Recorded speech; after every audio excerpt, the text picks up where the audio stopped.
העולם, החול והים, רשרוש של המים, ברח השמיים, תפילת האדם, החול והים, רשרוש של המים, ברק השמיים, תפילת האדם. O God, my God, I pray that these things never end.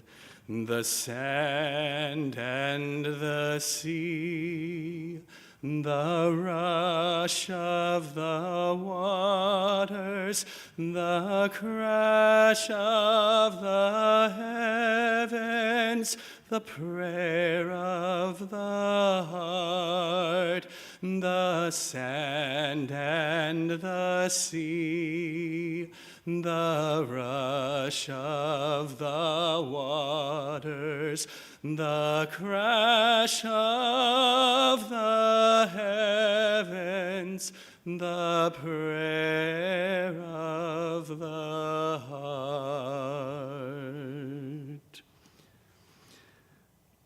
I would like to welcome all of you to Temple Isaiah this morning as we honor the amazing life of Marion Liebowitz. I'm Rabbi Joshua Gray, and I am honored, I'm humbled to be even a small part of Marion's life and her life cycle. I learned that Marion and her late husband, Martin, have been members of Temple Isaiah since August 26, 1980, for over 45 years. Incredible.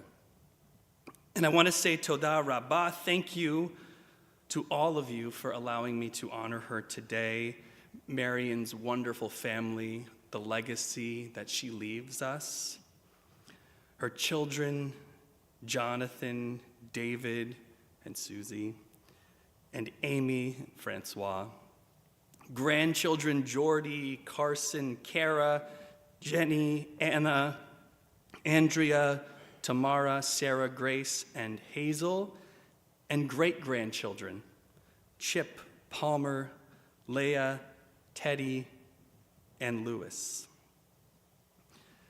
We remember Marion and the legacy she shares with us, and she also shares with her late husband, Martin. I believe that she joins him now in Olam Haba, the world to come, the next world. Perhaps we can take some comfort, some respite in that, as we remind ourselves that mourning is the price we pay for having the courage to love others. Even in grief, we know that the wonder of human life, it's too complex, it's too magnificent to be memorialized in endless pain.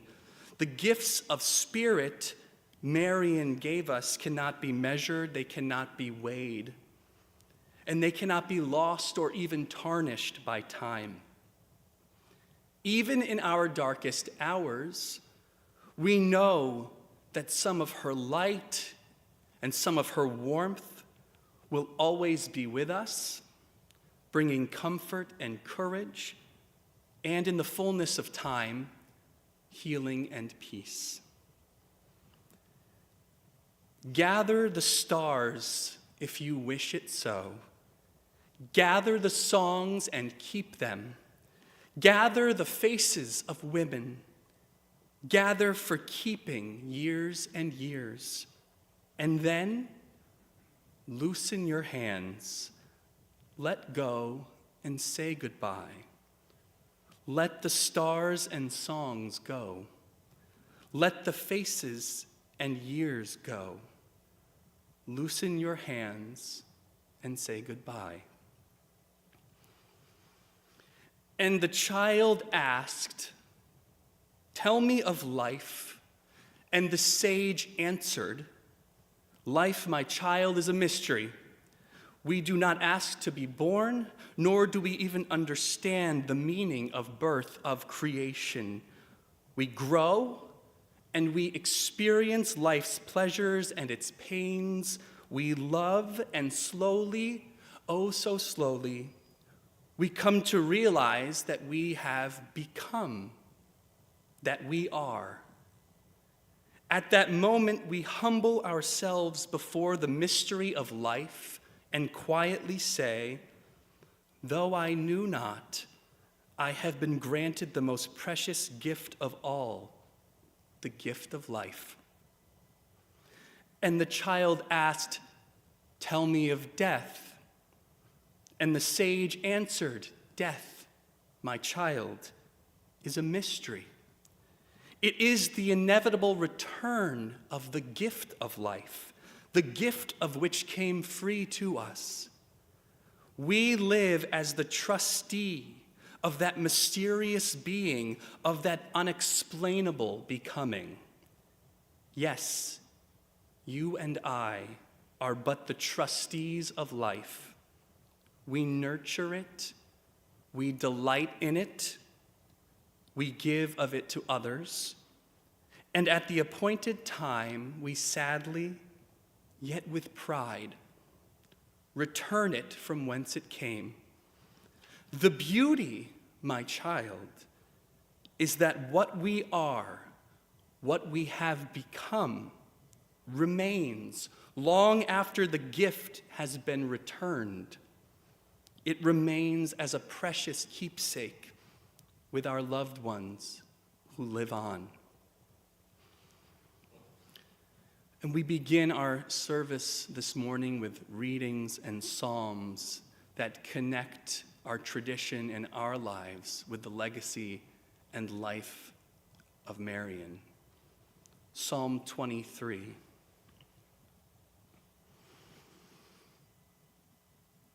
Mizmor leDavid,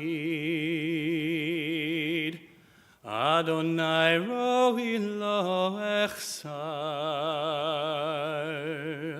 bidat deshe yarbitzeini, al mei menuchot yanahaleni. Nafshi yeshovev, nafshi yeshovev, yancheni b'maglei tzedek, leman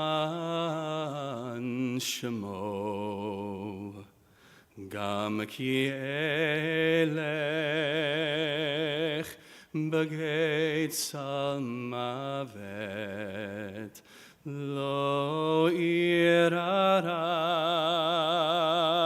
ki atai madi, shivtecha umishantecha, shivtecha umishantecha, hema yanachamuni,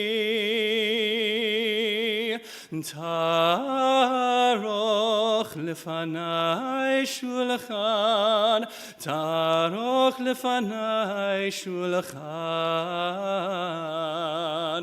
taroch lefanai shulchan, neged sorarai,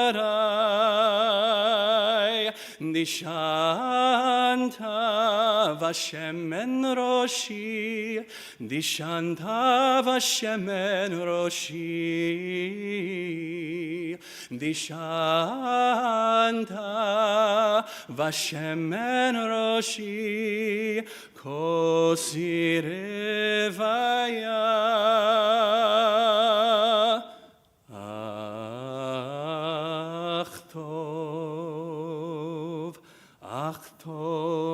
chesed yirdefuni kol yamei chayai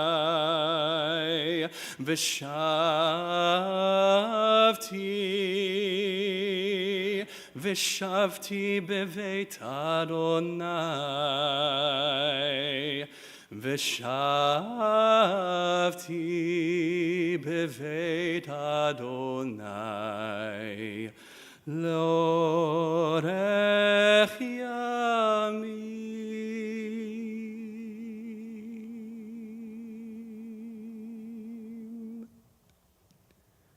Adonai is my shepherd, I shall not want. God makes me lie down in green pastures, leads me beside still waters, and restores my soul. You lead me in the right paths for the sake of your name. Even when I walk in the valley of the shadow of death, I shall fear no evil, for you are with me. Your rod and your staff, they comfort me. You have set a table before me in the presence of my enemies. You have anointed my head with oil. My cup overflows. Surely goodness and mercy shall follow me all the days of my life, and I shall dwell in the house of God forever. We sing a bit and read also from Psalm 121, which directs us to avert our gaze, to lift up our eyes to the mountains when we feel we're in need of help. Perhaps when the road in front of us, the path in front of us without Marion's physical presence by our side feels dark and feels difficult. Where can we look to find comfort? Perhaps we can look to the mountains, Harim, whatever those are for you. We turn our eyes toward God in times of stress and strain. Esa enai el harim, me'ayin yavo ezri. Esa enai el harim, me'ayin yavo ezri. Ezri me'im Adonai oseh shamayim va'aretz. Ezri me'im Adonai oseh shamayim va'aretz. Esa enai el harim, me'ayin yavo ezri. Esa enai el harim, me'ayin yavo ezri. Al yitain lamod raglecha, al yanum shomrecha. Hine lo yanum velo yishan shomer Yisrael, Adonai shomrecha. Adonai tzilcha al yad yeminecha, yomam hashemesh lo yakeka v'yareach balayla. Adonai yishmarcha mikol ra, yishmor et nafshecha.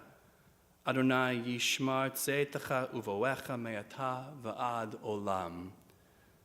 A song for ascents. I turn my eyes to the mountains, from where will my help come? My help comes from Adonai, maker of heaven and earth. God will not let your foot give way, your guardian will not slumber. See, the guardian of Israel neither slumbers nor sleeps. Adonai is your guardian, Adonai is your protection at your right hand. By day the sun will not strike you, nor the moon by night. Adonai will guard you from all harm. God will guard your life. Adonai will guard your going and coming, now and forever. Our rabbis taught that there are 3 crowns: the crown of Torah, the crown of priesthood, and the crown of royalty. But they emphasized that the crown of a good name excels them all. The book of Ecclesiastes, Kohelet, says, Tov Shem Mishemen Tov. A good name is to be treasured above precious oil. Wealth, health, and even life passes away. But a good name lives forever. It is this view that the Talmud teaches. Monuments need not be erected for the righteous. Their deeds are their memorials. They will be remembered and revered for the kindness they have shown and for the love they have given. They are shining examples of what it means to be a mensch.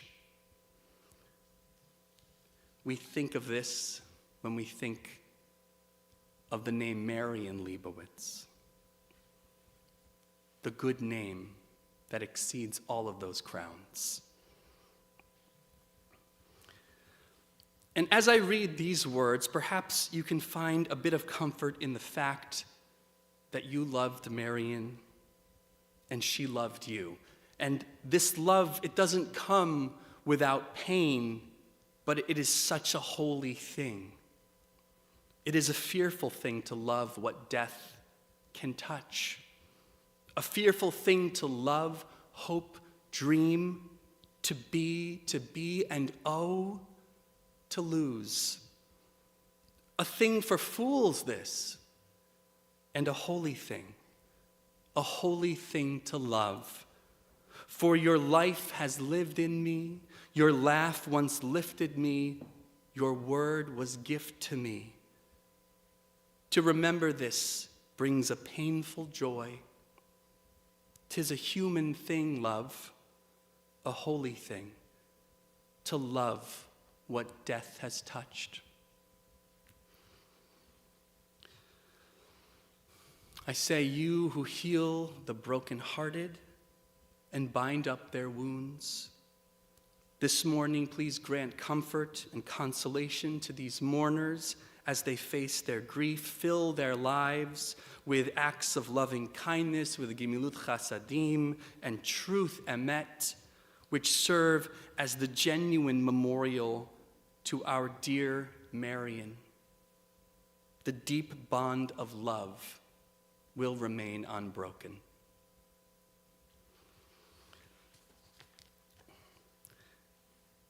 And before I invite up a couple of Marion's children, I'd again like to thank all of you for being here today to honor the life of this inimitable person, Marion Liebowitz.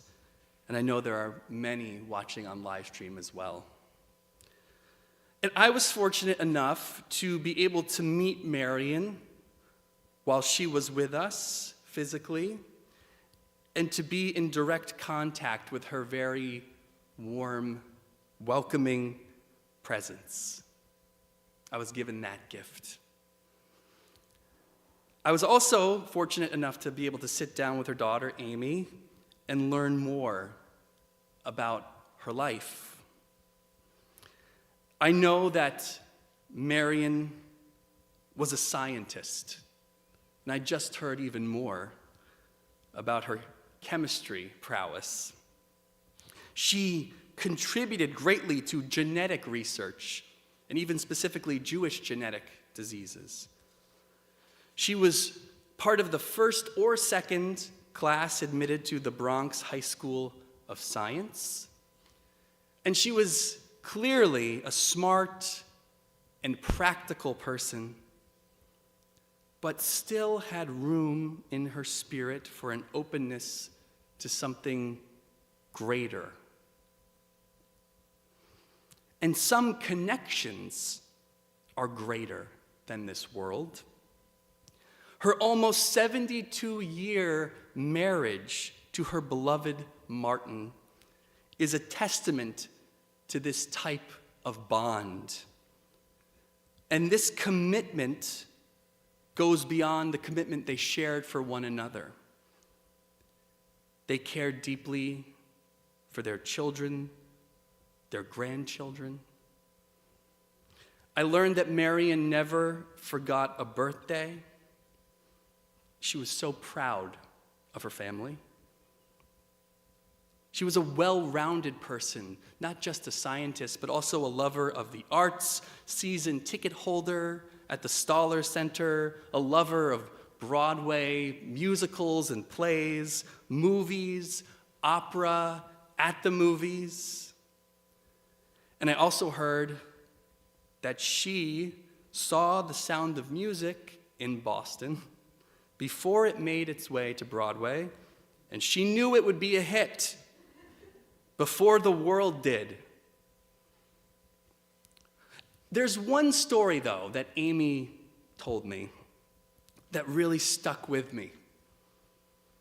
She told me that Martin, of blessed memory, grew up with a stutter. And he claimed that he lost that stutter when he fell in love with his Beshert, with his Marion. And this reminds me of actually where we are in the Torah. Our greatest prophet, Moses. Moses tells God that he is not the right person to lead the people of Israel due to his speech. Some say he had a stutter. But Moses overcomes this and goes on to lead a life of fulfillment, of holy purpose. Marion's love filled lives with holy purpose. And as Moses looked out upon the promised land at the end of his life, his eyes never dimmed. I imagine Marion looking out upon her own promised land and entering her own Eretz Zavat Chalav Udavash, her own land flowing with milk and honey. Her life is a blessing, and her memory will also become one now. And to offer some words this morning, I would like to invite up first Marion's daughter, Amy.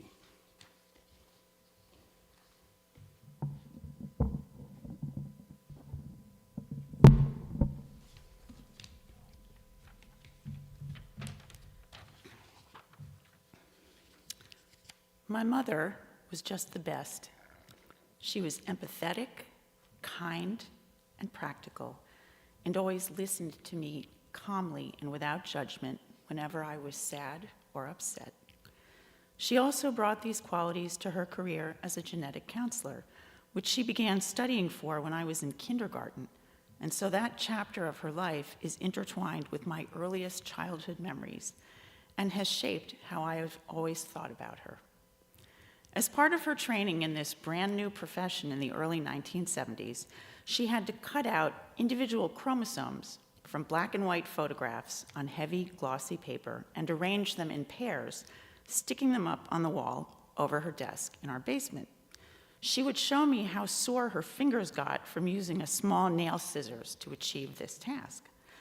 I'm sure she must have explained to me what chromosomes were and the role they play in human biology, But what interested me most was learning that there existed a special kind of Scotch tape that was sticky on both sides.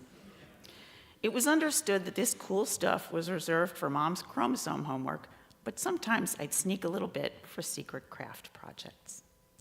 During this time, she typically had 2 to 3 textbooks stacked up on her bedside table, never any fun paperbacks or colorful magazines. Not that she disapproved of either, she just had too much studying to do. In the years that she worked in her field at a variety of hospitals and clinics, it was clear to me that her job gave her a strong sense of purpose, and I admired her for it. She was also a matter-of-fact feminist who told me more than once that at the Bronx High School of Science, if you wanted a boy to notice you, it was a good idea to show how smart you were. And it was at Bronx Science that she met my dad, to whom she was married for nearly 72 years. Mom was a Bronx girl through and through, and I always liked her stories about growing up at 1950 Andrews Avenue near the old NYU campus. I thought I had heard all her best ones, but not long after my beloved dad died this past June, she told me one I'd never heard before. It was about the day my dad asked her to the senior prom. She said she remembered feeling that it was the happiest day of her life. When school let out that day, she celebrated by stopping at a nearby deli and treating herself to a kasha knish, which she ate on the way home. I wish she were still here so I could ask her to tell it again.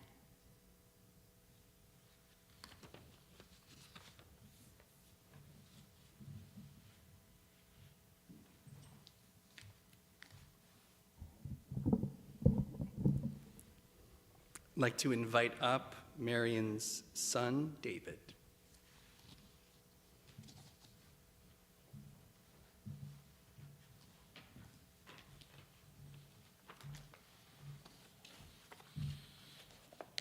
Good morning. Thank you all for being here.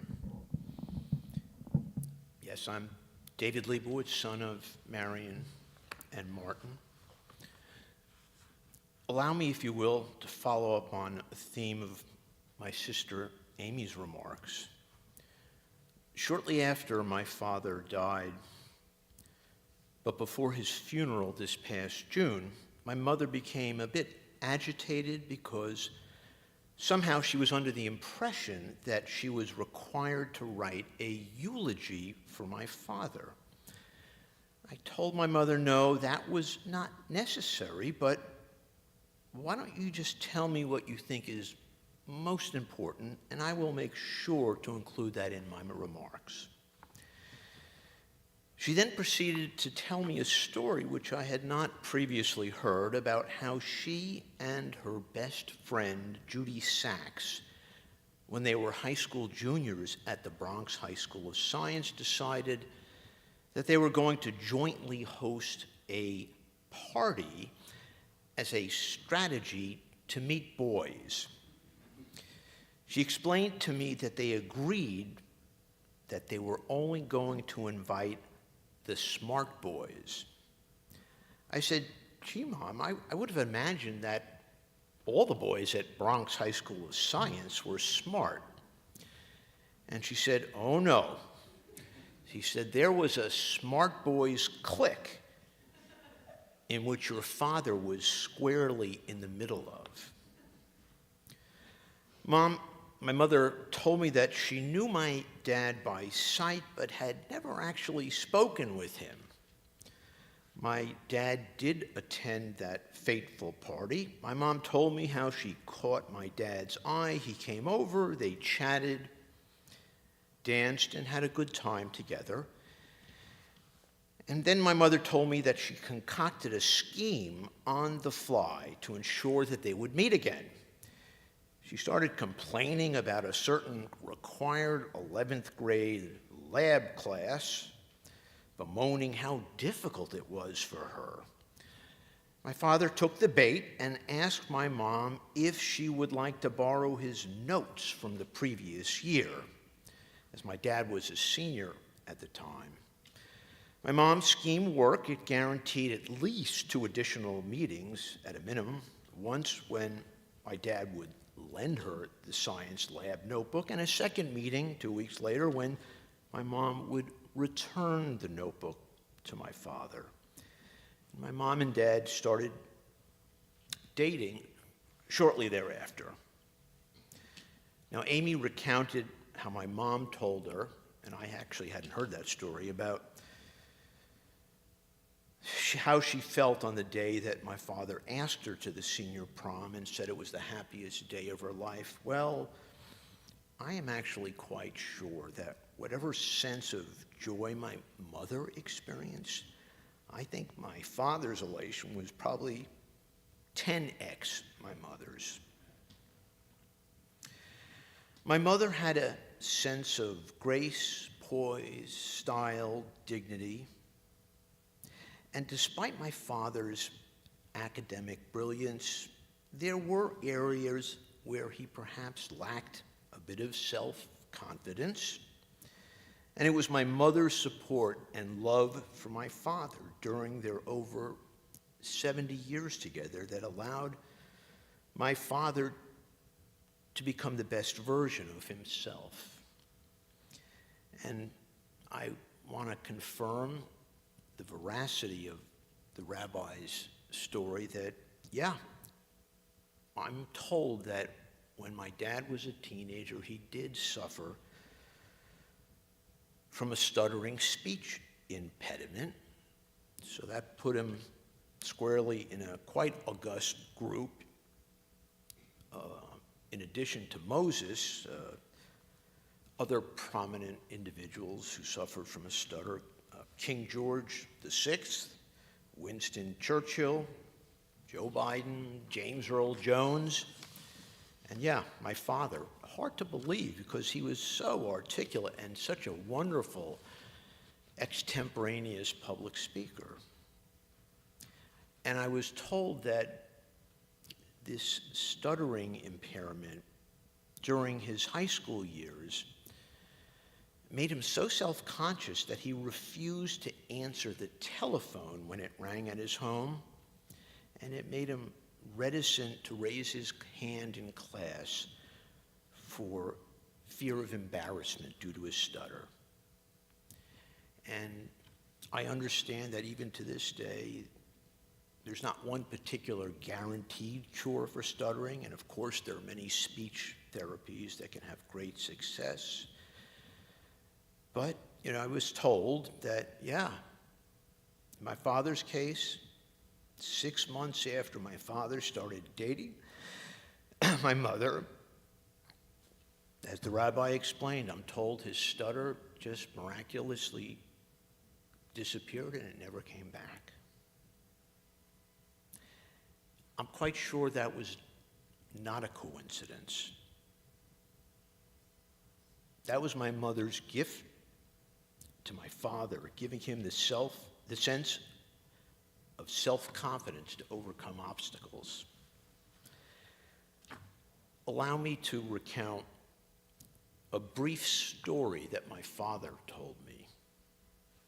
He told me that medicine was my last clerkship of the academic third year of medical school. In late June, John Avazian, the chief resident, put his hand on my shoulder and asked, "Marty, how would you like to be an intern?"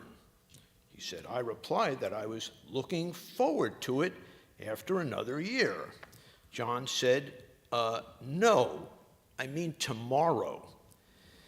It appeared that one of the incoming interns for July 1st had become ill and could not start. Of course, I was taken aback, but quickly agreed. In effect, I was to be a full-fledged intern for the next 10 weeks. In short order, I was issued 6 crisp new white uniforms, short jackets, and pants, and the next morning, I appeared with my co-intern, Marty Meltzer, and faced the students who had been my fellow clerks the day before, and now were taking direction from me. Well, I have no doubt that my father certainly had the academic credentials for this role.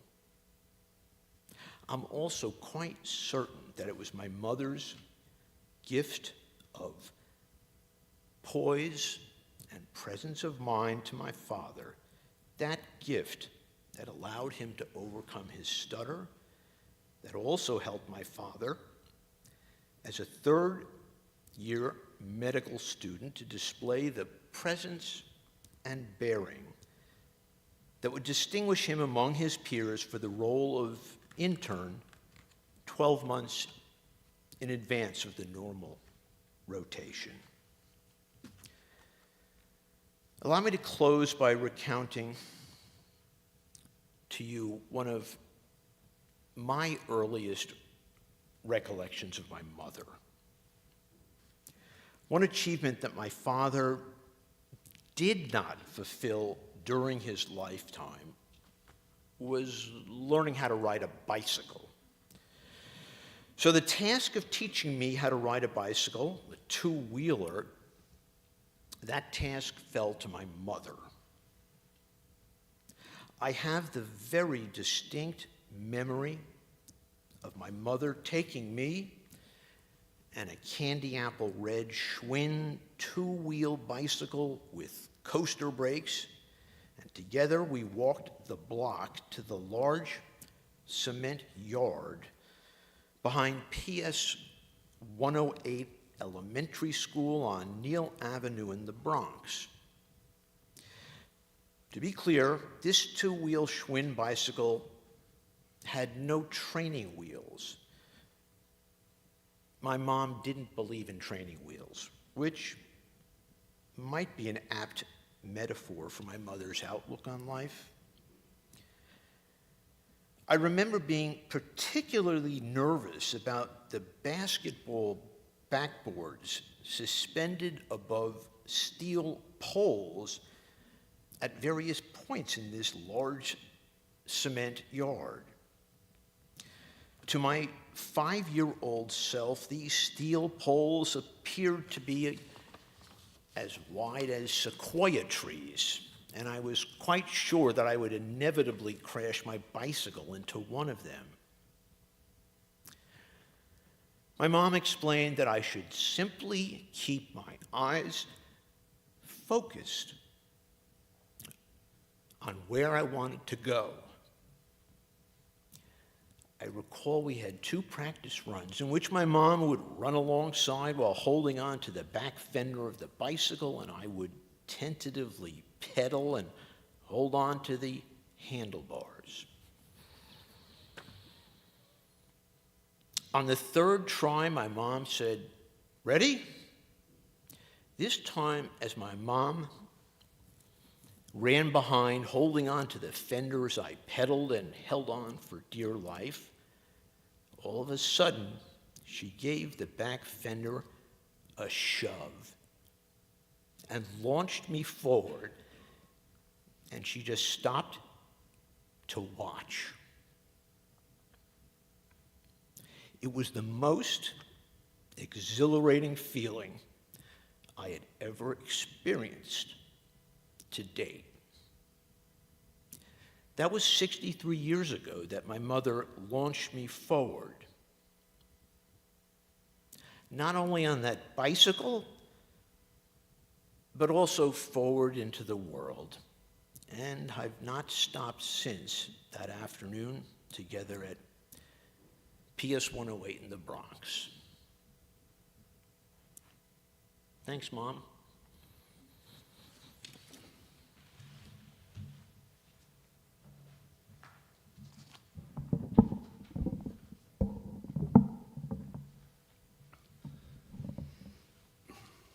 Thank you. I also don't believe in coincidences too much, and tonight I'll be talking about what I'm calling Jewish science, Jewish entanglement.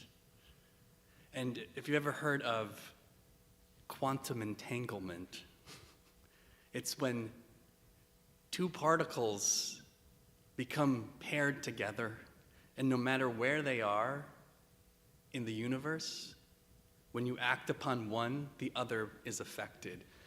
And as you all were talking about Marion, I was thinking about what I was going to say tonight as well. It just brought me back to that.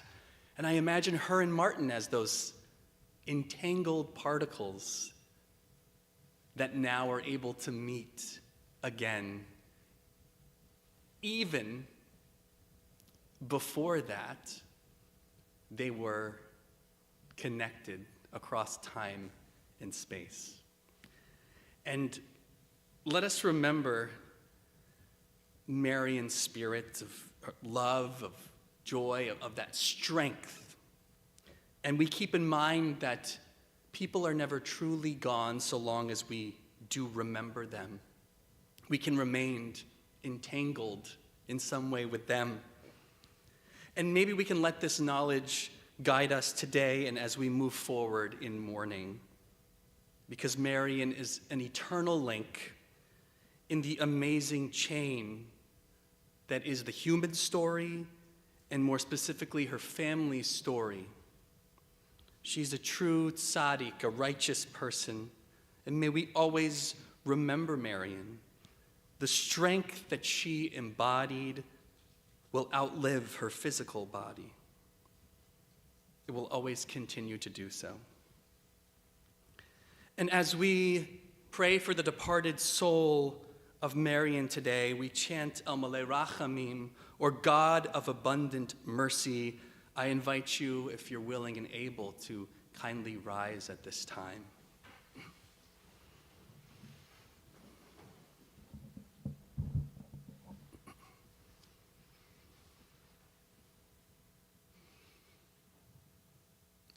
El Malei Rachamim,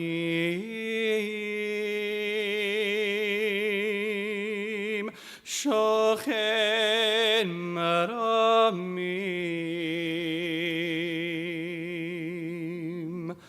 Hamitzeh Menucha Nechona, Tachat Kanfei HaShekhinah, B'malot HaKadoshim U'Taharim,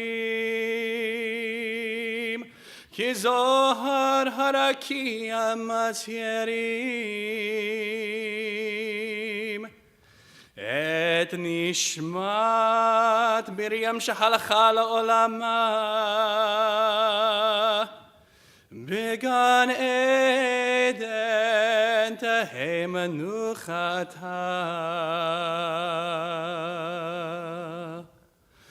Ana Ba'al Harachamim, Yastirea B'Seter Kenafav L'Olamim, V'yitzror b'tzror ha'chaim et lishmata, Adonai hu nachalata,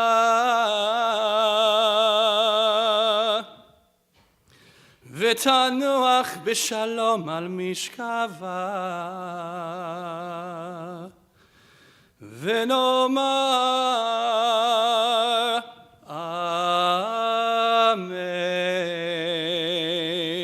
Amen. God of abundant mercy, God most high, may the soul of our loved one, Marion, who has gone into eternity, find the gift of perfect peace in your embrace, together with the holy and the pure, whose light shines like the radiance of heaven. El Malei Rachamim, compassionate God, hold Marion close to you forever, so that her soul may be bound up in the bond of life eternal. May she find a home with you, and may she rest in peace. Together we say, Amen. The psalmist has written, weeping may tarry into the night, but joy comes in the morning.